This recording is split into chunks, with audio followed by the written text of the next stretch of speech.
মৃত্যুবরণ করার পরে আমাদের কি করবে? গোসল শেষে, জানাজার শেষে আমাদেরকে 3.5 হাত মাটির নিচে একটা গর্ত করা হবে। তার নাম কি? কবর নামক জায়গা। ওইখানে রাসূলের হিল্লাতে কি করা হবে? রেখে দেওয়া হবে।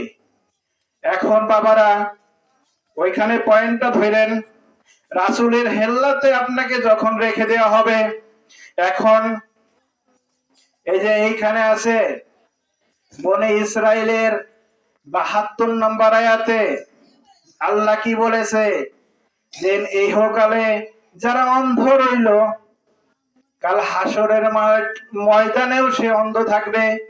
কথা ঠিক কিনা? এটা কিন্তু আল্লাহ বনি ইসরাইলের 72 নম্বর আয়াতে বলছে, কোরআন খুলে দেখেন। এখন আপনাকে তো কবরের মধ্যে রাসূলের হেল্লাতে রেখে দেওয়া হলো।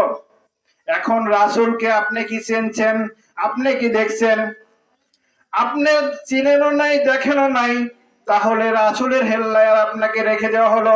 রাসূল যদি বলে আমি একে চিনি না, তাহলে আমার কি অবস্থা? কথাটা কেন ধরছে কিনা? আপনাকে তো রাসূলের হেল্লায় তো ঠিকই রাখলো, আপনাকে আমাকে রাসূলের হেল্লায় ঠিকই রাখলো। এখন রাসূল যদি আমাকে বলে না না না, এই বান্দাকে আমি চিনি না, এই ব্যক্তিকে আমি চিনি না, আল্লাহ তোমার যা খুশি তুমি তাই করো, তখন আমার কি উপায় হবে? এখন বিষয়টা হচ্ছে, এই রাসূলকে যে চিনে, এই রাসূলকে যে মানে, এই রাসূলকে যে চিনছে, সেই চিনা আলা লোকের কাছে যেতে হবে। কথা ঠিক কিনা? ঠিক। এই চিনাওয়ালা লোকের কাছে যেতে হবে। সেই জন্য যে এই রাসূলকে চিনছে, তার কাছে গেলে সে রাসূলকে চিনাবে। আর রাসূলকে যখন আপনার চিনা হয়ে যাবে, তখন সেই রাসূল কি করবে? আপনাকে আল্লাহ পর্যন্ত পৌঁছে দেবে। কথা ঠিক কিনা? জোরে করে বলেন সুবহানাল্লাহ।